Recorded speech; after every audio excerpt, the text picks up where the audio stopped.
절씩 교독하겠습니다. 바울이 아덴에서 그들을 기다리다가 그 성에 우상이 가득한 것을 보고 마음에 격분하여 땅에서는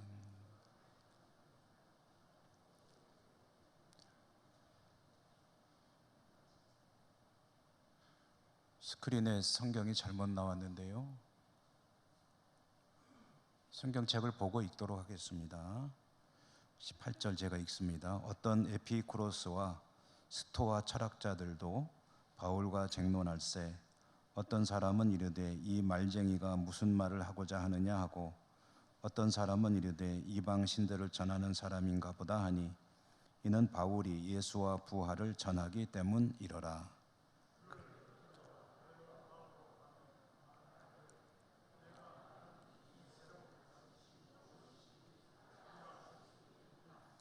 네가 어떤 이상한 것을 우리 귀에 들려주니 그 무슨 뜻인지 알고자 하노라 하니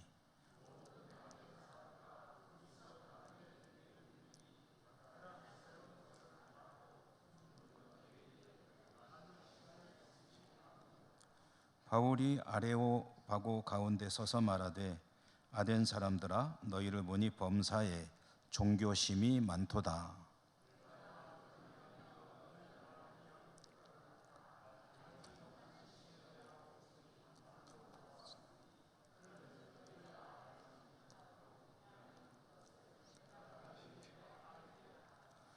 우주와 그 가운데 있는 만물을 지으신 하나님께서는 천지의 주제시니 손으로 지은 전에 계시지 아니하시고 또 무엇이 부족한 것처럼 사람의 손으로 섬김을 받으시는 것이 아니니 이는 만민에게 생명과 호흡과 만물을 친히 주시는 이심이라. 아멘.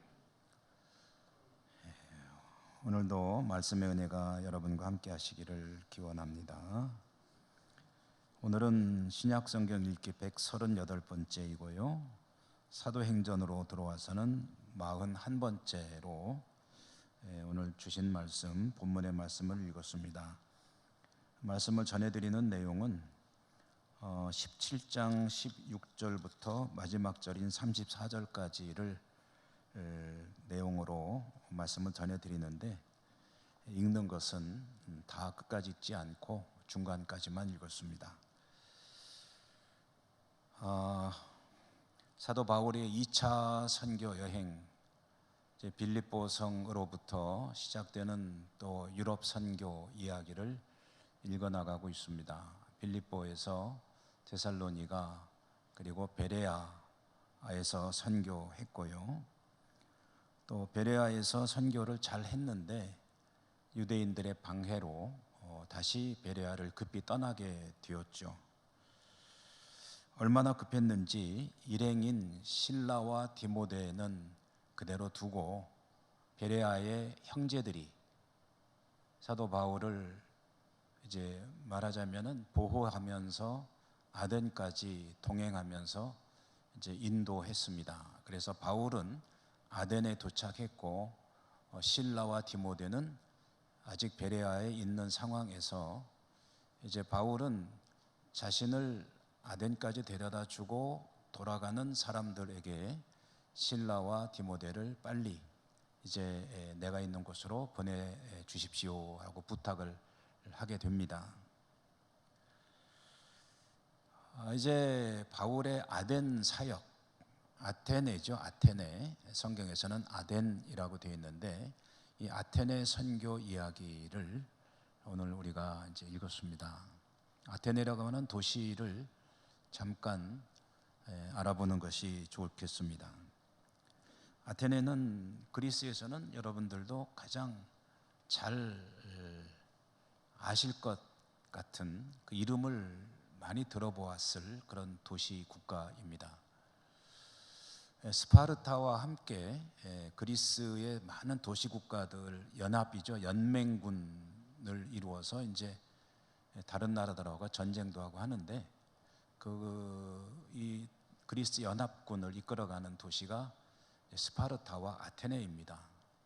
아테네와 스파르타가 연합해서 페르시아의 침공을 막아내고 페르시아와의 전쟁에서 승리하면서 그리스는 스파르타보다는 원래는 좀 약했었는데 스파르타를 능가하는 그런 큰 힘 있는 도시국가로 이제 성장하게 됩니다. 그러니까 기존의 가장 강력한 국가였던 스파르타는 기분이 별로 안 좋죠. 그래서 아테네와 스파르타는 계속해서 힘겨루기를 하다 결국은 전쟁을 하게 됩니다. 그리스가 아테네 동맹군과 또 스파르타 동맹군으로 둘로 갈려가지고 전쟁을 치르게 되는 그 전쟁이 그 세계사에서 유명한 펠로폰네소스 전쟁이라고 하는 그런 전쟁입니다. 이 전쟁을 치르면서 뭐 서로 유리할 때도 있고 불리할 때도 있고 그랬었는데요. 약 한 30년 정도 진행된 전쟁 끝에 아테네는 굉장히 쇠락하게 됩니다. 약해졌죠. 국력이 쇠해지면서 이제 스파르타에게도 밀리게 되고 또 그 이후에는 새롭게 등장하는 알렉산더의 마케도니아에 의해서 정복되고 또 그 뒤에는 로마에 의해서 정복되고 그러면서 과거의 영광을 잃어버린 그런 도시 국가로 이제 아테네가 남게 됩니다. 사도 바울이 아테네를 찾았을 때는 이렇게 아테네라고 하는 도시국가의 전성기가 지난 지 상당히 오랜 시간이 흘렀을 때입니다. 뭐 로마가 지배할 때니까 뭐 당연하죠. 이렇게 아테네에는 전성기가 지났고 인구도 많이 줄었습니다.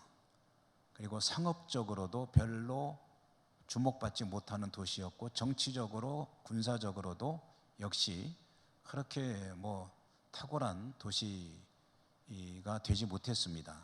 이제 말하자면은 죽어가는 옛 도시 정도로 이해하시면 될 것 같습니다.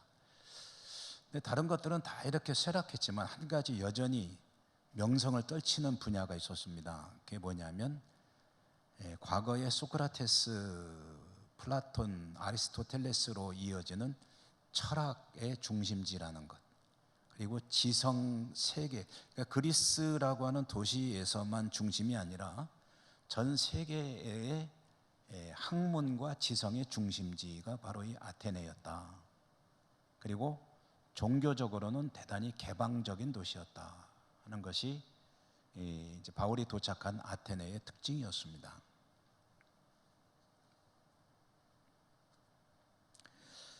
여러분, 그리스라고 하는 이 나라에는 지금 우리가 알고 있는 신화가 있죠. 신화와 신앙의 차이가 뭐라고 생각하십니까? 신화와 신앙, 무엇이 그 차이인가?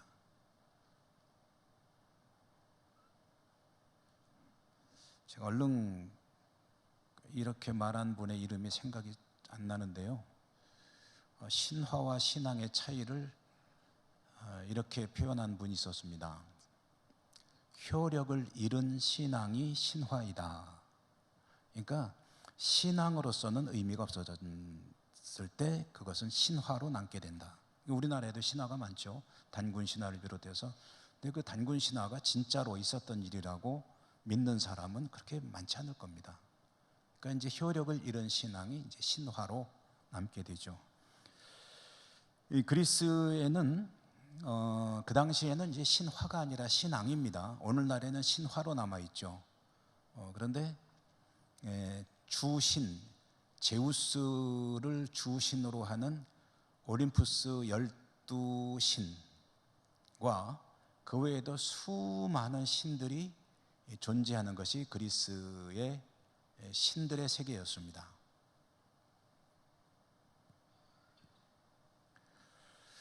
바울이 아테네에 도착해가지고 이제 실라와 디모데가 오기를 기다리면서 여기저기 도시 곳곳을 돌아다니지 않았겠습니까? 돌아다니던 바울이 오늘 성경에 보면은 격분했다고 합니다. 격분이라는 말의 의미를 여러분 잘 아시죠? 분노하는 거죠. 분노하는데 보통 분노가 아니라 아주 격렬한 분노, 아주 강력한 분노, 그게 격분이죠. 도시를 돌아다니다가 바울이 화가 엄청 났다는 겁니다. 그런데 우리말 성경에는 뭐 그런 의미가 안 들어 표현이 안 되지만, 원래 성경이 쓰여진 그 헬라어 성경으로 읽어보면 바울이 가는 곳마다 분노가 치밀어 올라가지고 점점 더 화가 더 강해졌다, 세졌다라는 그런 의미가 들어 있습니다.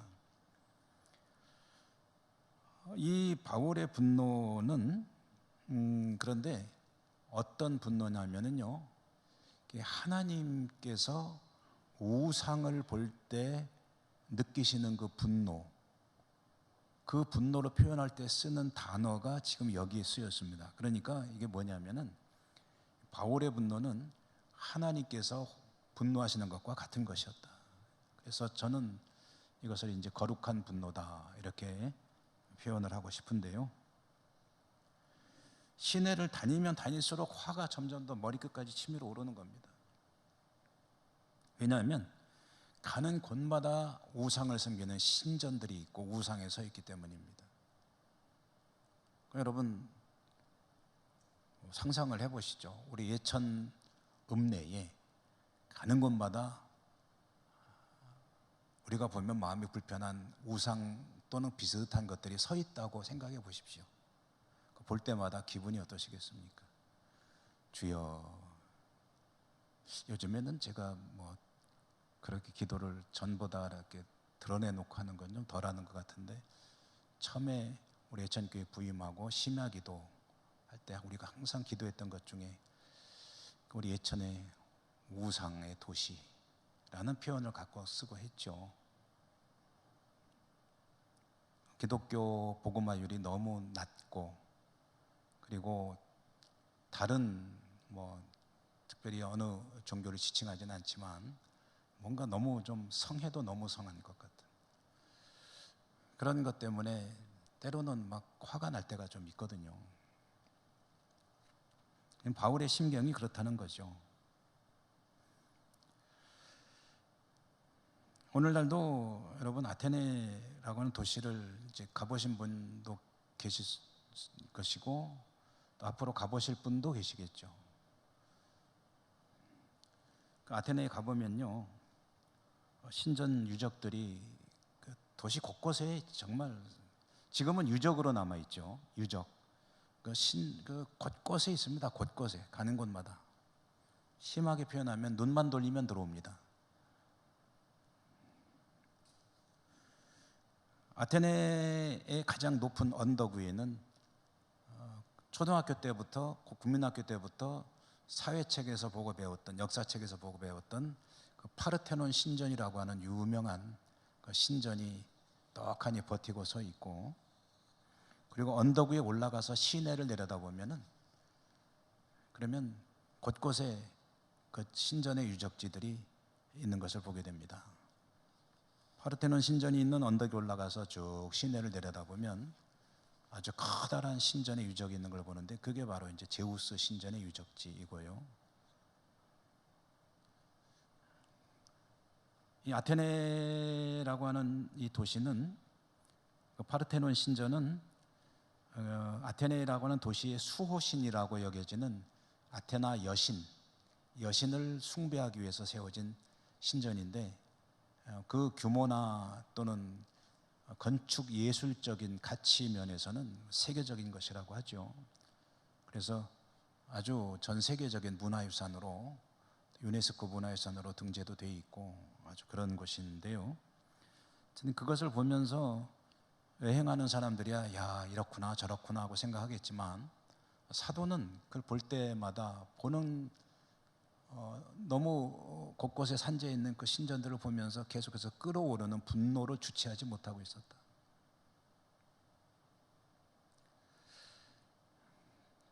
거룩한 분노를 억제하지 못하는 사도 바울이 성경에 오늘 우리가 읽은 말씀에 보면 만나는 사람들과 끊임없이 변론하였다.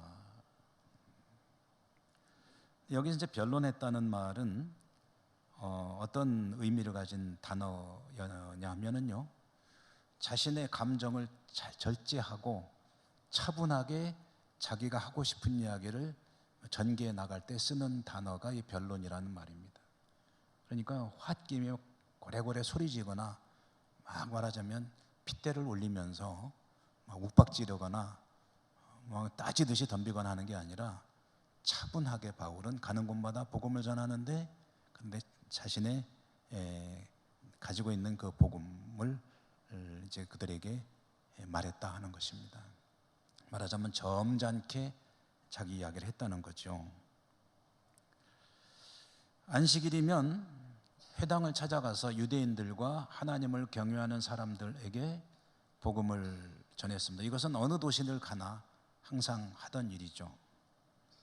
그리고 안식일이 아닌 날에는 유대인이나 하나님을 경외하는 사람들을 만나지 않는 날에는 놀았느냐 하면 논 게 아니고 아고라, 시장입니다. 시장, 사람들이 많이 모이는 곳에 가서 역시 복음을 전했다 하는 겁니다. 이렇게 사람들을 하시는 대로 많이 만나면서 차분하게 마음속에는 거룩한 분노를 품고 사람들에게 복음을 전하다 보니 일종의 노방전도를 했다는 얘기가 되겠죠. 그러다 보니 자연스럽게 이제 부딪히게 되는 사람들이 있었습니다. 그게 누구냐면 철학을 하는 사람들이었습니다. 우리가 알고 있는 아주 유명한 소크라테스니 플라톤이니 아리스토텔레스니 하는 철학의 원조들로부터 이어져 내려온 철학의 흐름이 이 사도 바울이 그 당시 찾았던 아테네에서는 역시 또 우리가 많이 들어본 두 가지 철학 학파가 주류를 이루고 있었다고 합니다. 이제 하나는 에피큐로스라고 하는 철학 학파이고 성경에 에피쿠로스라고 나와 있죠.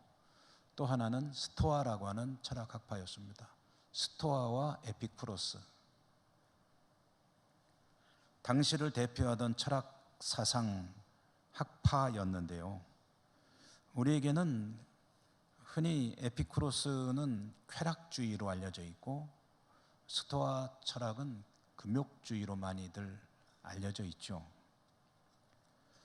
에피쿠로스라고 하는 이 철학 학파는 쾌락주의라고 하니까 무슨 그 쾌락을 추구한다, 우리가 생각하는 그런 쾌락 이런 걸 추구하나? 라고 생각할 수 있는데 그런 쾌락을 추구하는 사람들이 철학이라고 할 수가 없겠죠. 그거랑은 다른 내용이겠죠. 그럼 그들이 추구하는 쾌락은 뭐냐면은 적어도 신에 대해서는 어떤 생각을 가지고 있냐면 신은 이 세상 우주 만물을 지은 존재이지만 지어만 놓고 그 다음부터는 세상에 돌아가는 상황에는 관여를 하지 않는다. 그러므로 신을 의식할 필요가 없다. 신을 두려워할 필요가 없다. 이것이 이제 에피쿠로스 학파의 신에 대한 이해입니다. 그러니까 신이 있는 건 있어요. 근데 그 신은 내가 뭐라고 어떻게 살아가든 관계 신경 안 쓴다는 거예요. 그러니까 신 때문에 신경 쓰지 말고 살아라. 그러면은 어떻게 사는 것이 즐거운 인생이냐 하면은 모든 희노애락으로부터 자유로움을 가지라. 그런 것에 연연해 하지 말고 조금 뭐라 그럴까요? 좀 표현하기가 쉽지는 않은데 그냥 편하게 살아라. 홀가분하게 살아라. 그런 게 끌려다니지 말고 연연해 하지 말고, 그래서 그것을 이제 즐거움이다라는 차원에서 쾌락주의라고 하는 것으로 이해가 되는데요. 그러므로 이제 철학이라고 할 수가 있는 거죠. 주로 귀족층의 사람들이 좋아하는 거라고 합니다. 그다음에 스토아 철학은 무엇을 추구하냐면 신에 대해서는 모든 것이 다 신이다라고 하는 이런 걸 보통 이제 학문적으로는 범신론이라고 그러죠. 범신론. 모든 것이 다 신이다. 어디에나 다 신이 있다. 그러면서 자기 자신을 포기하며 살아가는 삶이 그것이 바람직한 인생이다라고 주장을 하니까 자연스럽게 금욕을 하게 되죠. 욕구를 억제하면서 조금은 자기 자신을 포기하는 그런 삶으로 나아가려는 그런 학문적인 경향, 스토아 철학. 어쨌든 당시를 이끌어가던 이 두 주류 철학자들과 부딪히게 되는데 이 사람들이 바울이 하는 말을 들었습니다. 들었는데 예수님에 대해서 이야기하죠. 또 부활에 대해서 얘기하죠. 이걸 들어보니까 자기들이 듣기에는 도대체 무슨 말인지 이해가 되질 않는 거예요.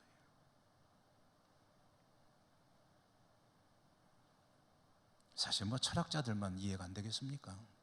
여러분 혹시 과거에 주님을 모르고 살다가 중도 영접하신 분들 같으면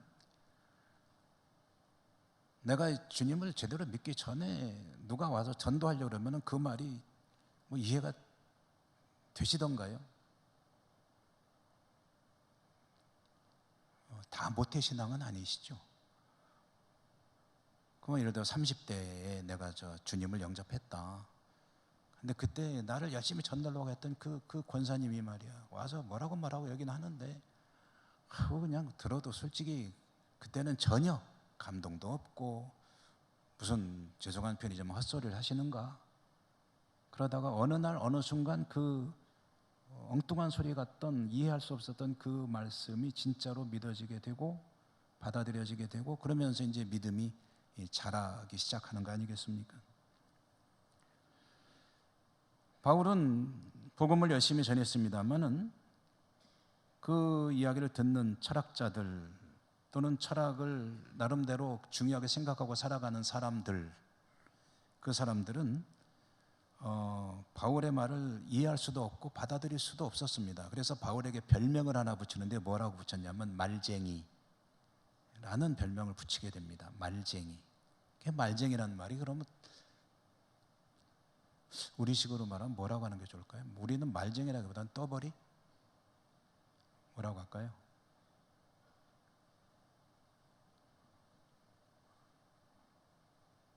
어쨌든 이 말쟁이라고 이제 붙였는데 말쟁이라는 말의 또 의미가 좀 궁금해서 그 어원을 찾아보니까 이게 무엇을 가리키는 용어냐면은요.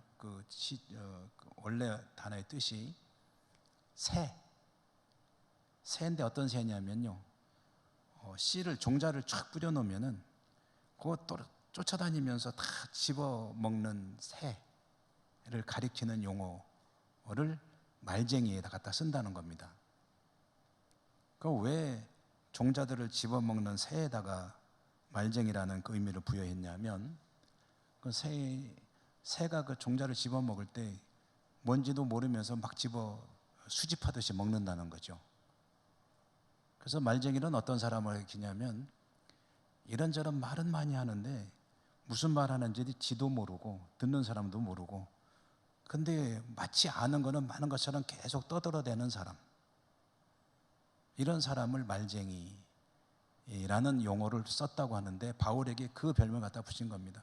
그러니까 무슨 소리인지 모르겠는데 지는 무슨 소리인지 알고 떠들을까? 여러분 그런 얘기 많이 하잖아요.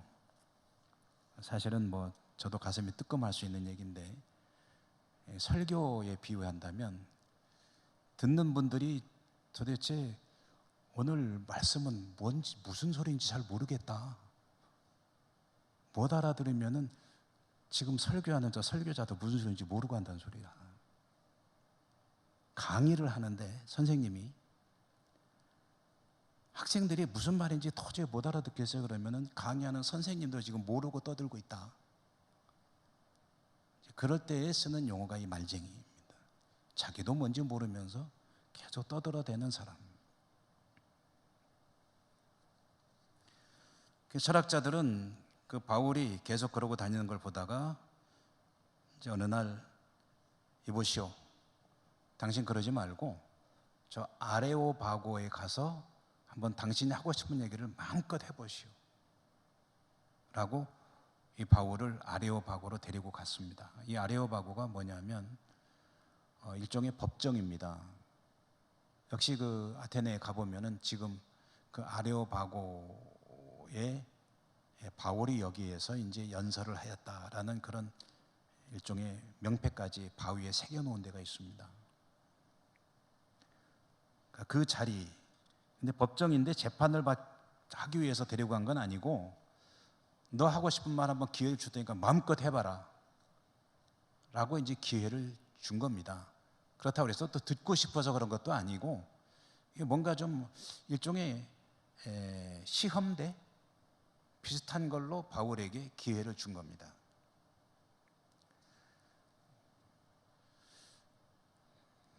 바울은 잘 됐죠 뭐. 그래서 오늘 말씀 우리가 22절, 우리가 읽은 말씀이 22절 이하에 31절까지가 바울의 그 유명한 성경 사도행전에서 그 유명한 아덴 설교입니다. 다 읽진 않았는데 여러분 혹시 댁에 가시면은 뒷부분도 한번 읽어보시면 좋을 것 같습니다.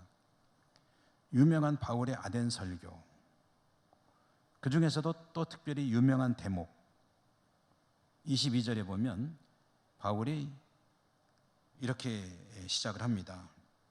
아덴 사람들아 너희를 보니 범사에 종교심이 많도다. 아덴 사람들아 내가 너희들을 보니, 그대들을 보니, 당신들을 보니 범사에 종교심이 참 많군요.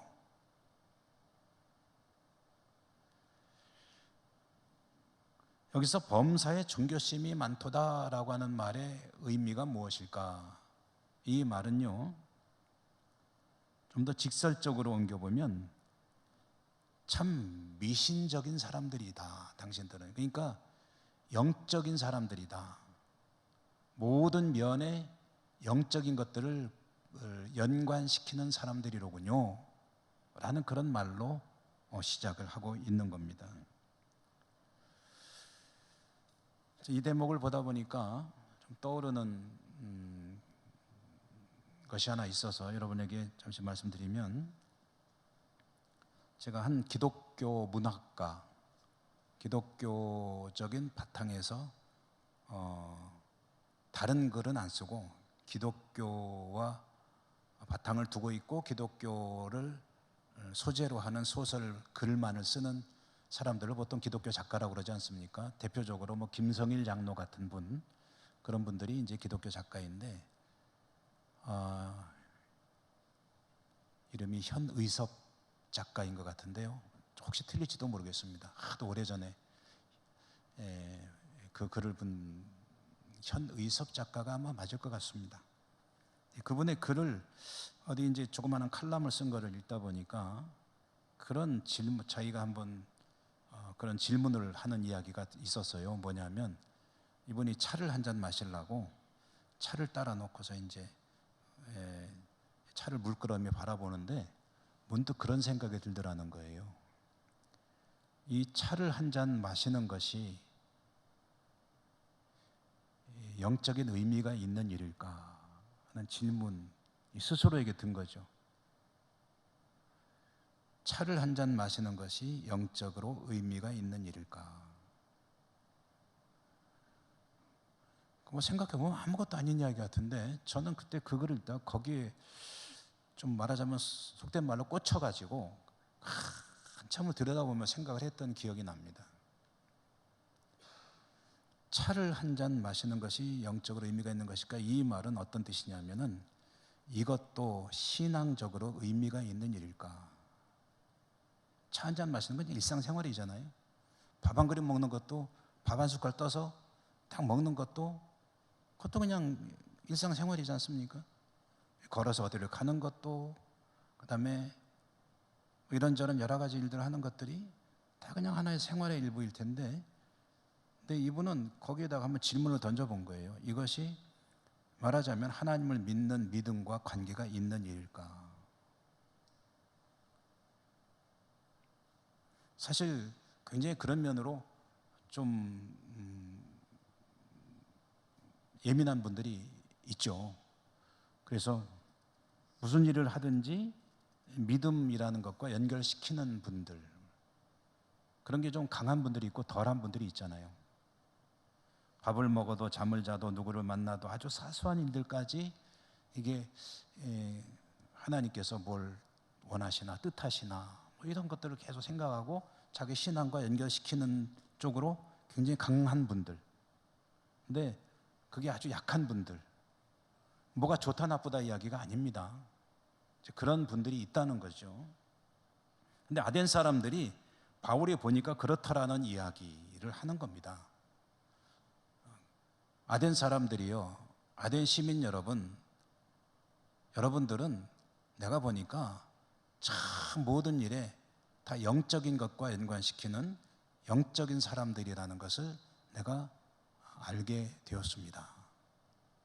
이렇게 하면서 자기 설교를 시작하는 거예요.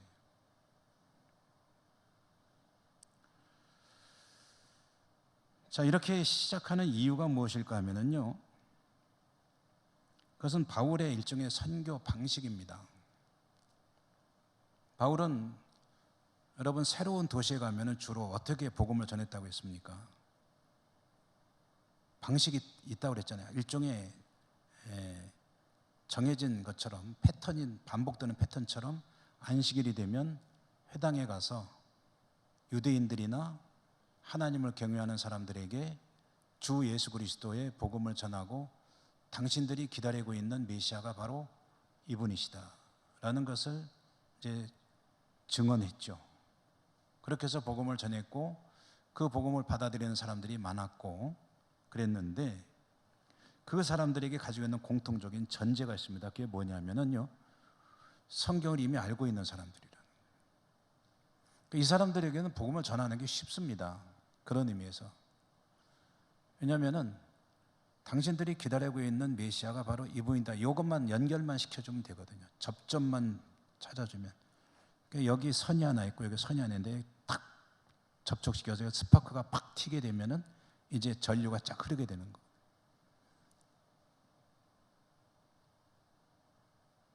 그런데 여기 모이는 무리들은 이방 사람들이고 철학적인 사고를 가지고 있는 사람들이고 구약 성경을 모르는 사람들입니다. 이 사람들에게 당신들이 기다리고 있는 메시아 있잖아, 이 얘기 해봐야 무슨 소리인지 못 알아듣죠.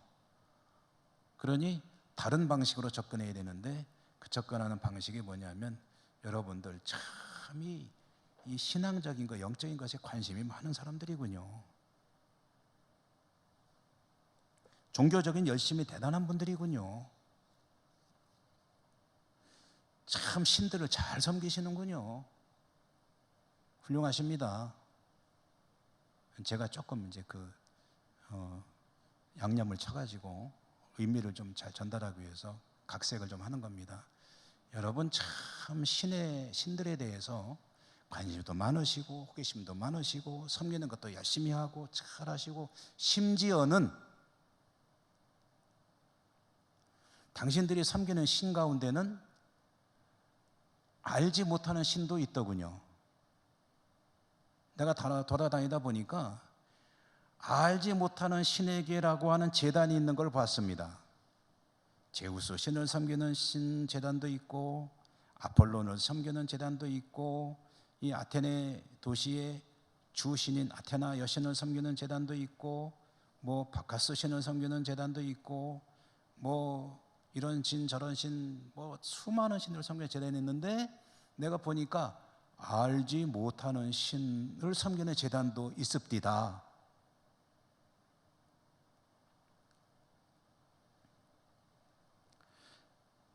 그러면 이 알지 못하는 신 이야기로 이제 바울이 이야기를 슬쩍 끌고 가는 겁니다. 그럼 알지 못하는 신이라는 게 뭐냐 하면은 진짜로 있어요. 우리식으로 표현할까요? 그럼 다 가다 보면은 무슨 뭐도 섬기고 하는데 거기다가 이름 모를 신 해가지고 제단을 만들어 놨다는 거예요.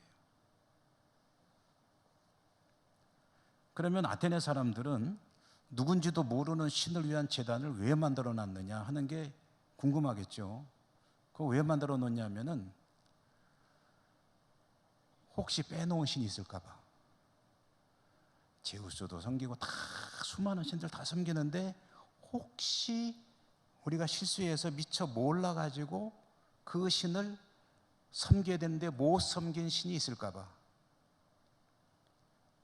이런 생각을 왜 하게 됐냐면요, 아테네 사람들이 무슨 자연재해가 있거나 국가적인 재난이 있거나 뭐 뭔가 어쨌든 안 좋은 일이 있으면은 신들이 화를 냈다고 생각하거든요. 그 신에게 가서 열심히 나름대로 정성을 다해서 섬기는데 화를 풀어주려고. 근데 그래도 문제가 해결이 안 되면은 그때 무슨 생각이 들겠어요? 가만히 있어봐라, 빼놓은 신이 누가 있지? 근데 일부러 빼진 않았으니까 그럼 아하, 우리가 모르는 어떤 신이 또 있을 수 있겠구나. 그럼 그 신의 화도 풀어줘야지. 그래서 이름 모를 신입니다. 알지 못하는 신에게 라고 하는 제단을 만들어 놓고 거기서 이제 제사를 지내고 하는 거죠. 알지 못하는 신도 섬기더군요. 근데 당신들 참 똑똑하십니다. 알지 못하는 신이 있다는 걸 어떻게 아셨는지요? 맞습니다. 내가 오늘 그 당신들이 알지 못하는 신이 누군지를 가르쳐 주겠습니다 라고 하면서 이제 말하자면은 복음을 전하는 겁니다. 당신들이 알지 못하는 신, 그 신은 하나님이십니다. 천지 만물을 지으시고 하면서 쭉 이야기를 하는 그 내용이 오늘 22절 이하의 유명한 바울의 아덴 설교다라는 거죠.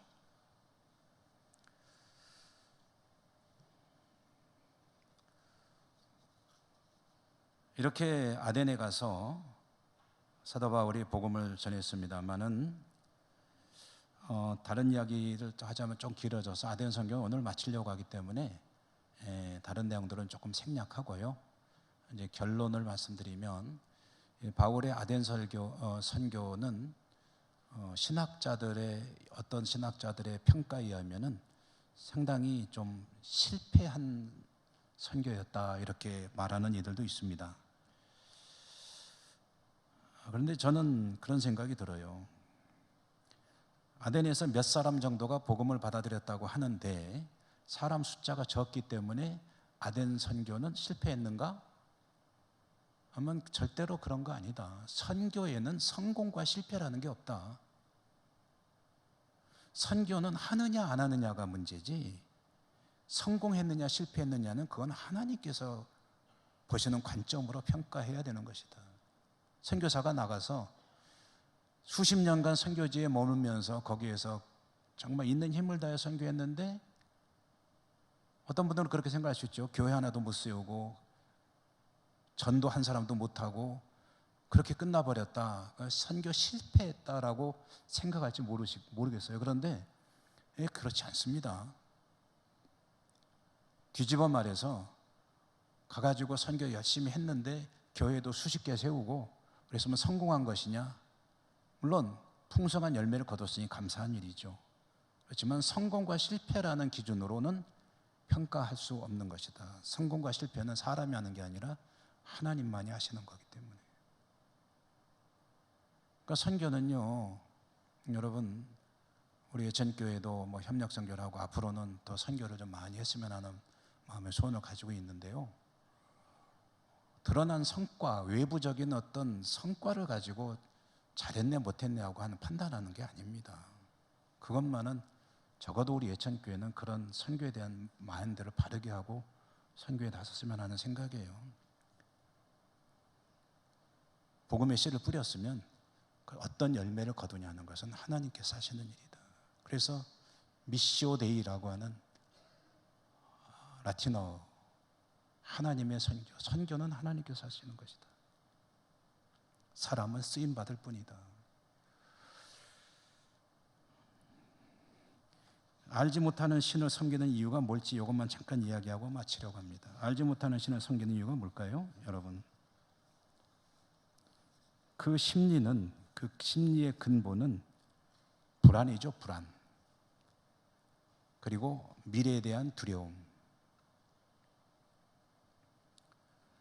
어떤 일이 벌어지고 있거나 또는 어떤 일이 벌어질 것이라는 불안, 걱정, 염려, 두려움이 알지 못하는 신이라는 것을 생각하게 되고 그를 위해서 제단을 쌓게 되는 것 아니겠습니까? 그러니까 알지 못하는 신은 다른 말로 바꾸면 불안이라는 말로 바꿀 수 있습니다. 그런데